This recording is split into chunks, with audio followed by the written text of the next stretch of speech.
Today's video is going to be what I wish I knew before I moved out.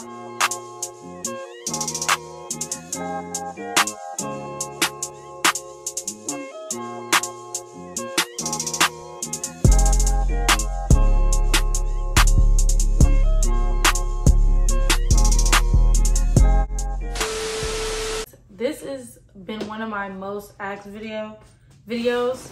Like, everybody wanted me to do one of these, so I'm bringing it. Let's do it.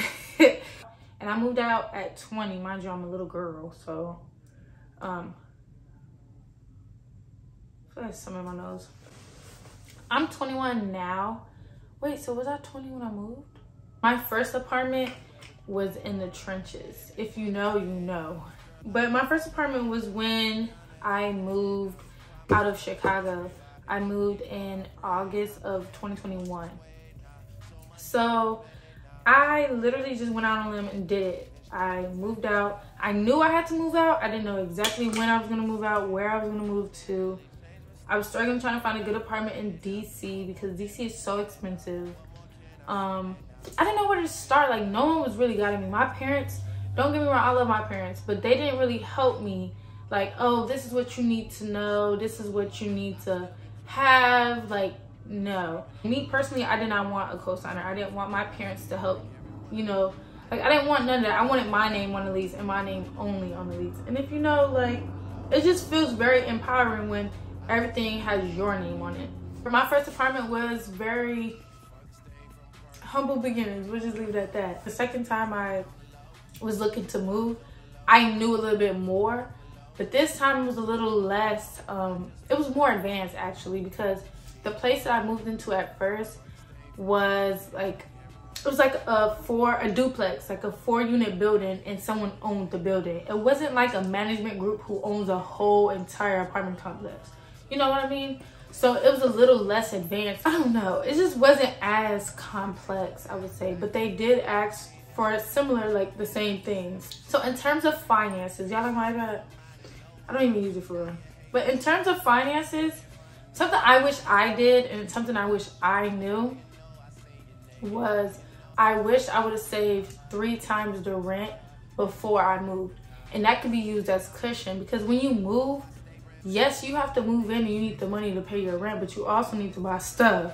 Like, especially when it's your first time moving, you need essentials, you need a bed, you need all of these things, and you want them fast. You don't want to wait too long before you get those things. So if you save 3 times a month the rent, 3 times the rent, 3 times the amount of rent, there you go, that's what I was trying to say. If you save that much, then you won't have to worry about, okay, well, I can only pay for rent every month. I can't pay for everything else. Like, I'm gonna be honest with y'all. That's what I did when I moved here. I moved here very I wasn't really planning to move. I really was planning on staying at my old apartment. But things happen, things change. So no, I did not save 3 times the amount of rent. I did not save 3 times the amount of rent. And I did not like plan and budget. I didn't do that. So right now, I'm not in my living room because I don't really have a living room, y'all. Like, I've been living here since August and I don't have a couch. You're not budgeting and you're not doing what you need to do to make sure you're on point. Like, you're gonna be moved into the apartment, cool, that's cool and dandy, but do you have anything to go inside your apartment? No. So make sure you have that money before you even move, because I'm just trying to pay my rent every month. I don't have all that extra to pay for furniture and this and this and that. So I'm letting y'all know, make sure y'all save at, even if it's not 3 times the amount of rent, save some money. Save a good chunk of money, like more than 2 bands. Try to save at least 5 bands, at least 5 bands. Even my first time moving into my apartment, I didn't have time to save. Like, I was trying to ask my parents could I stay with them for a little bit longer so I could save. But they was like really adamant on me moving to DC, and I'm, you know, it's cool. I didn't save no money, but I had a credit card and I maxed my credit card out. So that's how I got everything I did in my old apartment. And I did it fairly quickly. I want, you know, better things, so I'm waiting to get that. And it's okay, be patient, but to avoid having to wait so much, save some money. That's number 1, save up some money. 2, like I said, make a budget. So make a budget of how much you want to spend on furniture. Furniture is not cheap. I thought furniture was cheap. It's not cheap, especially good furniture. When I first moved into my first apartment, I bought from IKEA. IKEA is not that expensive, but it's not also the best quality. You get what I'm saying? Like, it's simplistic and it's easy and it's sometimes like good, you know, for show, but it's not always the best quality. Like, my couch was probably $800, and that's not bad for a little couch. Pulls out, you know, cool. It's actually not, it wasn't that bad. It had storage, but the pull out part would pull all the way out and it would no longer be attached to the couch. Stuff like that, like just little things like that. Like, your quality means a lot as well. So don't cheat yourself. Make a budget. I mean, but also be humble. Be humble and be honest. Start off where you can. Like, I started off like that. I started off with all my furniture came from IKEA. Everything came from IKEA, and there's nothing wrong with that at all. And I'm just saying, budget that as well, because I use my credit card on all that stuff. I would wish I could have just used all my money. Because once you max out your credit card, then your credit's gonna go down because you're not paying, you know. So definitely budget. I don't know what you should budget. I can make a budget. No, just make sure you think about how much you're gonna need for all of that stuff. And be reasonable and be honest too. Get what you can afford. I feel like a lot of times I be trying to like live above my means. No, like, you're gonna be stuck trying to catch up. No one wants to do that. You also need to know your income. So if you don't know how much you make in a year, then you need to figure that out. You can do the math. You can just use like your last 6 paychecks, and then maybe a little bit more than 6. You can use all those paychecks and get the average of them. So just count all of them up, divided by how many you use. That's your average. So whatever your average is, that's how much you get usually from your paycheck. For salary people, it's easy. You know your salary, that's your annual salary. Know how much you make in a month, because a lot of apartments, they want you to make 2 times the amount of rent. So if the rent is $1,000, which if you find a good apartment for $1,000, let me know. I'm coming over there, but let's just say, hypothetically speaking, that the rent is $1,000, but they want you to make 2 times that in order to afford the apartment. They're gonna want you to have more than the amount of rent so that you can maintain your rent, like, so you can live in that apartment building. So if the rent's $1,000, they want you to make 2 times, that means you need to make $2,000 a month. If you don't make $2,000 a month, they're probably not gonna approve you for that apartment. But there's ways around that. I won't speak on that, but there's ways around that. My apartment building, my second apartment building, did not have an income requirement. The first one really didn't have an income requirement. I just told him how much I made, and he said, you know, as long as you're working, you're good. Cool. But a lot of places have income requirements. I got really lucky with my apartment that they didn't have income requirements, but a lot of places do. And if you do find a place that doesn't have income requirements, you still need to be honest with yourself. Can you afford that apartment? But can you still be able to pay your rent and pay your other bills that you have? Because there's a hella other bills you have to get or pay for. And can you just like, can you live and not worry about your, like, living paycheck to paycheck? That's a hard life to live. Trust me, I know. No one wants to live like that. Be honest with yourself, be reasonable. Do not go too far above what you can really afford. Oh, also, my first apartment building asked for my bank statements. They asked for 2 bank statements the months prior to me moving in. You need to make sure that your bank statements are on point. When I mean, like, you cannot have any outstanding balances. Like, your account cannot be in a negative in your bank statement anytime throughout those 2 months. However many months they ask to see for your bank statements, make sure that your bank statements are on point. And there's a way around that too, but I'm not gonna say too much. At the end of the day, make sure that it doesn't look like, because your bank statements will show whether you're spending more than you're receiving. And if that's the case, they're gonna see you as a risk. Like, you may not be able to maintain your apartment because you're spending way too much money than what you actually get. So look at that too, that's important. Credit is a big thing that I didn't know that would have affected me getting my apartment. I actually didn't bother either apartments that I did have, but I'm glad I listened to myself before I listened to anybody else. So my parents, they felt like I was too young and too irresponsible to have a credit card. I was 18, but I needed a credit card because I needed to establish credit. If I want to get my own apartment soon, I need to have some type of credit so that they could see that, okay, yeah, she's able to pay her balances off, basically. So I went behind my parents' back and I got me a credit card. I got my credit card in January of 2021. I moved in August of 2021, so I only had about 7 months to really like show, you know, I could pay my credit off and I won't do too much with my credit. But what if I would have listened to my parents and said, no, yeah, I am too irresponsible for a credit card, like, you know, no, because then I wasn't gonna have any credit. And then what? They wasn't gonna give me my apartment. So I started off with a Discover card. It was a student little credit card. And it worked for me. Like, they had cashback bonuses and I'd be using those. I'm not gonna sit here and say that I know like all the APR rates and all of that. Look, at the end of the day, I know it worked for me. I'm still trying to learn the ways of credit, right? But my credit is going up, so that's how it matters. But at the end of the day, you need to make sure that you at least establish your credit. We're not even going into the whole credit card spill. We're just gonna say, establish your credit, get one credit card. Don't get too many. Get one credit card, use it. And I would suggest to just use it on gas. You could use, like, you know, if you pay Netflix or Hulu or like small little subscriptions, you can pay for your credit. Like, you can pay those with your credit card so that you can build. You can have something always on your credit card, you know what I'm saying? Something small, not too much. Don't use a whole lot of your credit. Don't use the whole credit card, because then your utilization is gonna go up and then your credit goes down. I learned that the hard way, so make sure you're not using too much. Use a little bit, just use enough to show that oh, I need your money. Okay, I'm gonna pay you some of it back. Like, you have to kind of show the credit card companies that you kind of need their money, and then you're gonna like give it back to them when you can, type of thing.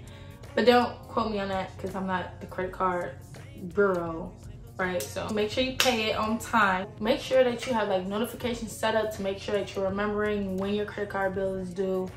Pay it on time. Don't forget, because they will be quick to charge you that late fee, okay? The reason why you need credit when you move into an apartment is because apartment complexes will like check your credit history. Your credit score kind of dictates how responsible you are in the looks of apartment complexes or car companies, like car dealerships and stuff like that. So, establishing it now will help you when you move into your apartment, buy a car, whatever the case may be. Your credit history has to be good. It doesn't mean your credit score has to be good, but your credit history has to be good. Now, I say this to say, like, because my credit score had went down because I had got a new credit card or something happened. My credit score went down right before I moved here. And so I was asking her, like, yo, my credit score is not that good. They look at the credit score, but they also look at the history. So that's basically what she said to me. Like, they look more so at the history, making sure you're not having late payments and making sure you're paying, a substantial amount to your credit. Not so much your score, because there's so many reasons why your credit score could go down. But if you're like me, you want your name and your name only on everything that you have. So no credit, no history means a cosigner. Establish some type of credit. Small credit. Start small. Don't think big. Think small for your credit, especially when you're just starting. When you're searching, you want to make a list of your properties. So, like, I think I have it here. I do. So I had this list. Like, these were the 5 different places I toured, I went to, up the band. Like, these are all the places I wanted to go. Down the rent. I wrote down pros and cons. I wrote down whether utilities were included or not. I wrote down the amenities that are included. I wrote down the location of where it is. And then I also thought about parking. I also wrote down if they had any rent specials going on so that I would know, like, hey, maybe this place may be cheaper because of this rent special. And then I also wrote down what units I was interested in and if they were available. Because when you're moving into a place, you have to make sure that the unit that you want or the unit that's on the website, is available and when it is available. Because if you're moving in from one apartment to the next apartment, you need to make sure your schedule aligns. Like, do not try to move in the same weekend that you're moving out. It's not easy. I didn't. I had to stay in a hotel. Don't do it to yourself. Just don't. Make sure you're looking at the dates of each unit when they're available, or if they're available right away. Just make sure you know when they're available. So I'll tell you the pros and the cons of this place. So the pros for this place was, it was a fairly new place. It gave luxury vibes. It was right next to the highway. They had a club room, a theater, a heated pool. Really good. They had walk-in closets. They use key fobs instead of keys. They have security.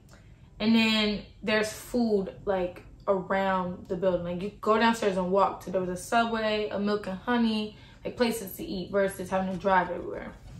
The cons was, for me, this was a con. I don't like carpet. I would prefer to have hardwood floor throughout the whole place. Like my bedroom here has carpet, so I did settle for that. But I don't like carpet. So I wrote that, and then I said the bedroom was pretty small.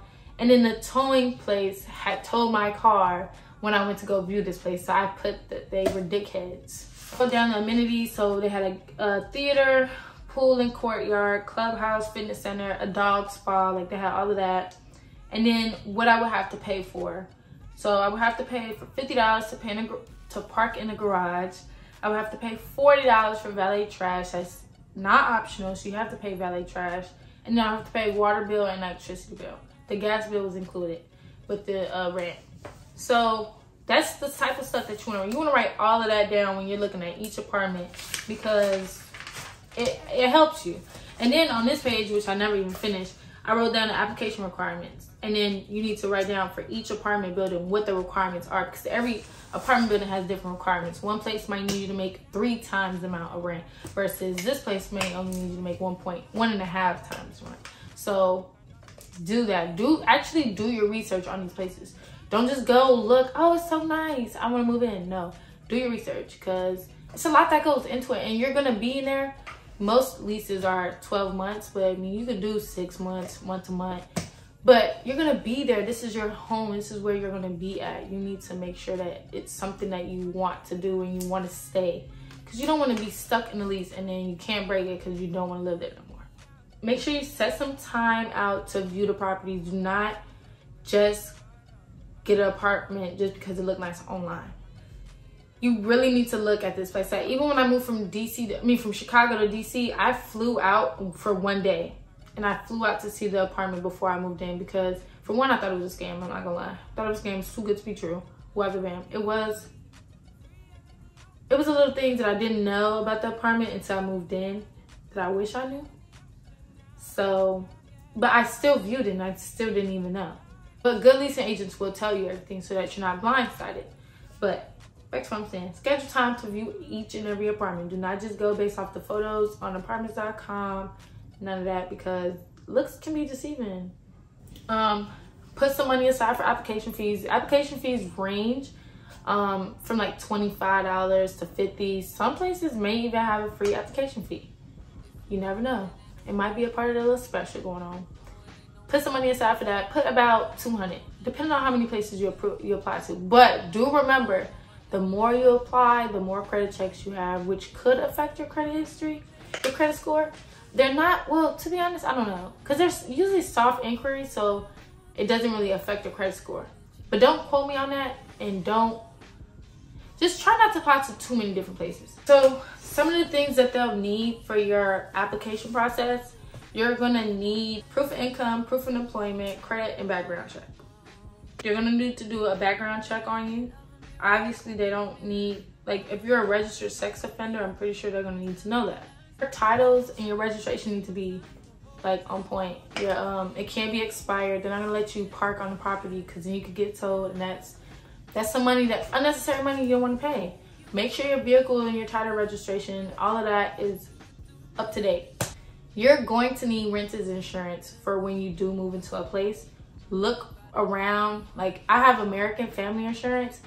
I think that's like Illinois based, but there's like State Farm, Geico, places like that.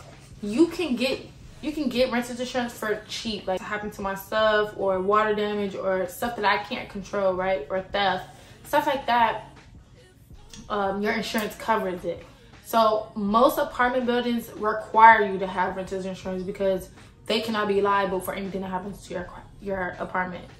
Make sure you have renter's insurance. It's not that expensive, but it is a bill. And it is going to be a monthly thing, but you need it. Like, although insurance does give that vibe, like, you don't, just in case. It's a just in case type of thing, but you rather be safe than sorry. Now, I'm going to end the video at that because that was a lot of information, and I might have to do a part 2 on like once you move in, what you need to know or what to look for. It's a lot that goes into it, and I can't remember everything. And I don't know, it's just, I feel like a part 2 would probably be best. Because I don't have all the answers anyway. If I can help anybody do better than what I did, because I have to learn on my own. I have to do this all on my own. Like, sometimes you learn best when you do it on your own because you're doing the research, you're going into it, it's not being handed to you. And that's okay too if you do have help. Ain't nothing wrong with help. I wish I had some help. But this is why I'm here. If you do need me though, do not, I've had people DM me on Instagram, ask me like, how did you do it? What do you do? What should I do in this case? Ask me questions. I'll try to answer any questions as much as I know. I'm only 21, so I don't know everything, and I'm gonna be honest about that. I can only answer what I know, or if I don't know something, I would try to look it up, do the research, and help you. I'll ask around. I'll try to help in any way I can. So feel free to DM me if you need anything, if you need any help.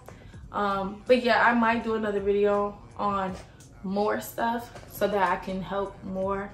Because I know this is just the tip of the iceberg. I know I didn't have all the answers.